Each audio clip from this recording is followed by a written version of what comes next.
3 fatalities. 1,200 in property damage, 3,000 credits in stolen merchandise, half a dozen missing persons, and enough contraband that if my ship gets stopped, we're all swinging on ropes. Agenda begins. Be fair, Captain. The contraband is nothing more than zing for our food. She's interrupted by Brent second.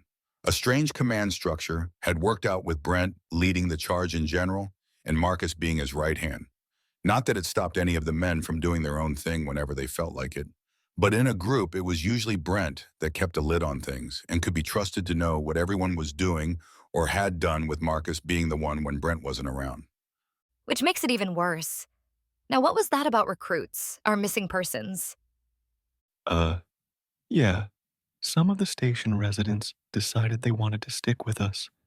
We've got 4 of those gobes slobbering all over Victor during the stampede to try and get some proper salt and pepper. The one that bounced off my shield came back with 3 of her sisters. They jumped on him and grabbed the belt and then fell deep in lust when it took him about half a day of solid running to even notice the silly little things. The cloaker named Mirage, and damn hen if that isn't an on-the-nose name, has Stockholmed herself like it's an Olympic sport and all but glued her invisible ass to Franklin. Stockholmed? Olympic? Bonding with your captor's syndrome and a planetary-wide sporting competition, respectively. Uh, Yeah. Anyways, are there more? A few. Those 2 Nagasha girls that jumped in with us have apparently passed their trial of blades, whatever the hell that actually means, and impressed Jin. Despite not actually doing anything than slithering after her in a desperate attempt to keep up, and I'm positive we've got at least 1 stowaway, maybe more. Also, the property damage isn't our fault. Some stupid girl launched a taser net gun, which Lou dodged, and it hit a guard's cannon, causing it to misfire and blow a sign, which caused a small riot when the owner came out with a pair of plasma pistols, firing, and Jake threw the remains of the sign onto her in self-defense. How the hell do you throw architecture at people in defense? Defensively? Marcus asks, and Agenda's train of thought outright crashes, so she jumps onto another set of rails to get back on track. And the stolen stuff? She prompts. A few smartasses tried to extort sexual favors while we were buying stuff like paprika or oregano, just flavor stuff, you know. We just flat out robbed them when they wouldn't take hard credits for the stuff. Knocked skulls when the stupid got so heavy that they protested us stealing what they wouldn't sell. Marcus explains, and Agenda nods, distinctly aware that her Brent is currently wrapped up in Jingai and giving the serpent an abject lesson in how good it feels to be impregnated the old-fashioned way. While she was happy for her subordinate, she still wanted to taste some of her man too. And what about the death? 3 fatalities is a bit much for a food run. She says, eyeing him down sternly. Some piss for brains creature made of gunk swiped a grenade off Jean-Luc, fiddled with it, and set it off, splattering the stupid beast across half a street. That kicked off a panic, and when another idiot made a grab for him, his response was thankfully his boot knife, and not the shaped charges he's been fucking with. The last one was somehow even more retarded than stealing a grenade minus a pin, or jumping on a clearly deranged lunatic loaded up with deadly weapons. Why did he have so much hardware to begin with? You know Jean-Luc. The dude's a meathead, and if he can't bash it, stab it, or blow it up, he really doesn't care. Damn good in demolitions, but once he gets going, it's pretty much guaranteed that there's going to be a body count. The final fatality? I'm technically partially responsible. I got into an argument with a shopkeeper to get some spicy peppers. You girls call them green evil or something. I call them jalapenos. They dared me to eat one before she would sell them to me, and I did. There was another customer in the store. She got pissy about it for some reason and decided to eat one herself. It killed her, and I was blamed. Marcus admits an agenda has to fight down the full-body cringe sensation of that level of stupid. You know, I got to admit, before I came out of cruel space and found myself surrounded by tits and ass 24/7, I'd have been devastated to see that much woman just fall over dead before she hit the ground. I think the shock killed her before the actual poison did. Fine, whatever, I don't want any more details. We're still welcome on Ashen Ducks, so I can't really bring myself to care. We lost no one and gained a lot, so I can't ask for more. Just make sure that those chemicals are under lock and goddess damn key. They may be flavors for you freaks of nature, but they'll kill anyone who isn't human on the ship. Don't worry, we're already processing it all into sauces and such. Every man will be responsible for his share, and they're to be locked up when not actively being used. The only danger will be if someone's stupid enough to steal of some off our plates. Then the sheer amount of salt and other fun additives will knock most of them flat out. So long as they don't go into shock, we should have time for my girls in medical to pump some stomachs and save lives. I suppose if worse comes to worse, you can use your. What did you call them? Condiments. Marcus answers. Use your condiments as weapons. With the ingredient lists those things have, they're going to be classified as war crimes in the waiting no matter what. Yeah? So? Look, vinegar is an acid used for heavy-duty cleaning. You scrub toilets with it, you disinfect surgical implements with it, you hide the blood with it, you don't eat it. We also preserve food with it. The process is called pickling. Really, if you're fond of sour and a solid crunch, then pickles are amazing. Marcus says before chuckling. We need to up your resistances to things like that. Otherwise, no one else is eating. Wait, only having 9 assholes for competition doesn't sound so bad. You do know that agricultural tech is advanced enough that literally everyone in the galaxy is at greater risk of growing so curvy they can't stand rather than starve, right? Agenda asks him and he shrugs. But only so much is cooked at once, and Get that out of your head. This may not be a luxury cruise liner, but the Claw not only has enough food, but everything you need to cook anything. If you need more, just make it. yes, Captain. A starving fighter is a useless one. You boys don't need to fight for food. You do realize we're going to do that for entertainment anyways, right?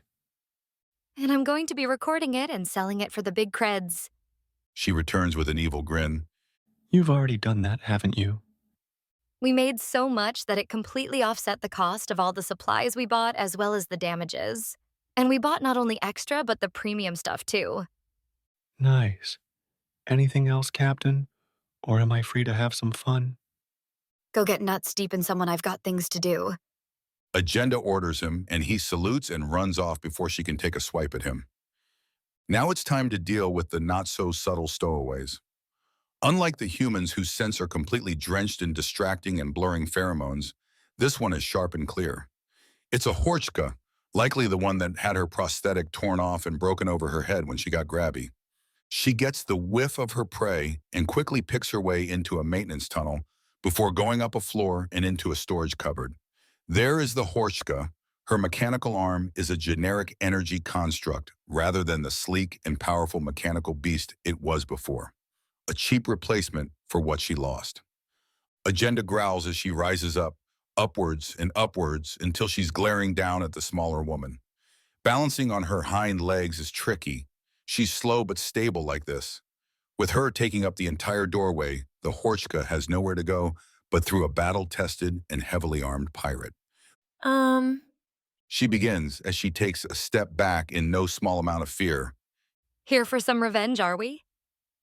He ripped out my arm and broke it over my head. Pirate, as are you. You should have known you were in deep when you went for a man who was so unconcerned. Putting aside the sheer amount of weapons they each bore, put aside the protection surrounding them. They would have to be dangerously insane or insanely dangerous to be so comfortable in the center of a pirate station. Which makes trying to get revenge after they spared you stupidly dangerous and dangerously stupid. I I'm in a lot of trouble, yes. So now you're either going into the brig without a fuss or put up one and I get to have fun. Agenda says with a smile that shows all her fangs, there's a lot of fun to be had in being a canine. Even if you can stomach plants well enough, you still have a smile to send them screaming. To her immense disappointment, the Horshka surrenders without a fight. There's also a faint whiff of urine. She remains on her hind legs as she marches the fool down to a holding cell. Captain, One of the men says from behind her, and she whirls in shock. It's Beck. It's fine. He's barefoot for some reason and had showed up without a sound. What? everyone else is apparently busy, so only I checked with the Dauntless. They need to know any of the ports for the pirate ship, the Chaining. Apparently there was another pirate attack, and once again, only one person was grabbed. How are you people doing that? She demands. Her and the raiders she had temporarily allied with was one thing. The humans had been surprisingly armed to the teeth. But these new ones surely had more information. Not to mention, the Chaining is known for horrifically efficient raids. How the hell did they fight it off? Everyone is heavily armed at all times, and the ship has more ablative plating on it than most ships have ship.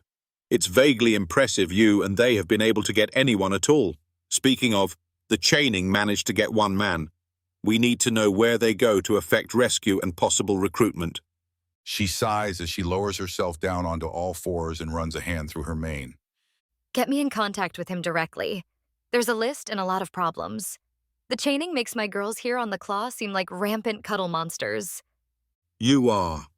Compared to the sadists and lunatics on the Chaining. She finishes as she ignores his interruption. Also, their captain is a cannibal that thinks implanted bombs are a fun toy for the whole family. I mean that literally. Entire families. Mothers and daughters as a matter of course, but she also does so for sons and fathers. That ship and everyone on it has a death sentence in nearly half the galaxy. Shoot on sight. The rest of it has an arrest warrant out for the crazy bitches. Detain on sight. This way, please, Captain. We have a raid and rescue operation to plan yesterday, please, and thank you. He asks before taking off at a dead sprint towards wherever the men had hooked up their private comm station. Down 2 levels and across half the ship, she reaches the internal cargo bay she'd given to the men.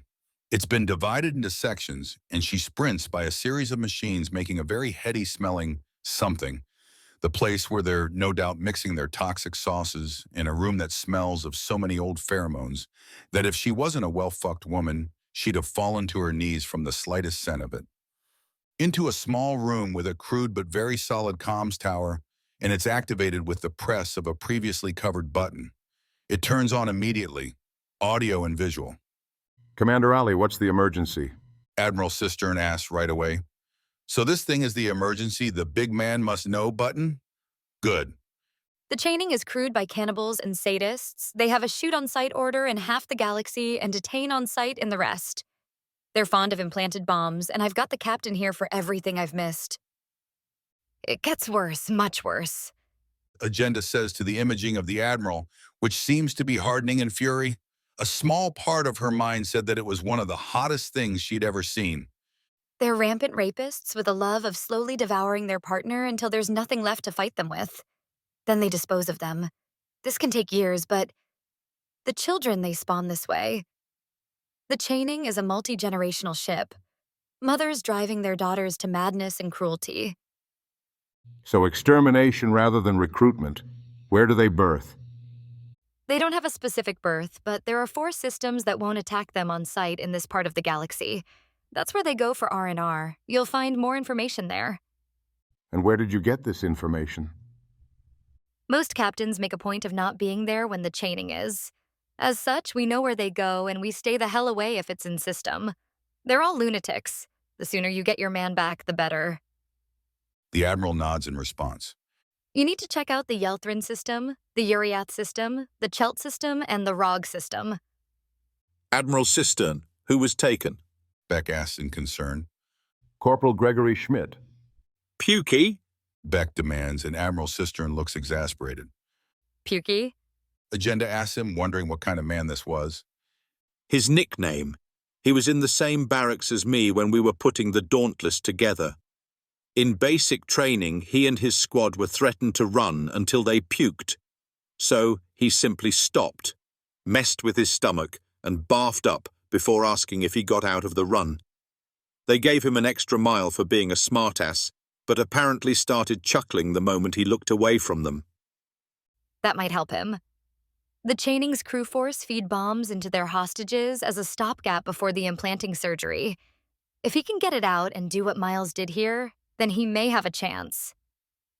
Agenda explains, and to her surprise, she finds she cares. Damn it, she's going soft. But we need to get there yesterday. What kind of systems are Yelthrin, Uriath, Chelt, and Rog? A supply post that's in disuse since the lanes shifted. An overly neutral system dedicated to telecommunications and experimental programming. A dangerous vacation system with a massive black market and one of the top 100 most profitable casinos in the galaxy. I see. A moment, please. He says tapping some things in and pulling something up on his personal screen. From the last reports you're closest to Chelt, we also have privateers currently at Ilthrene and Rog.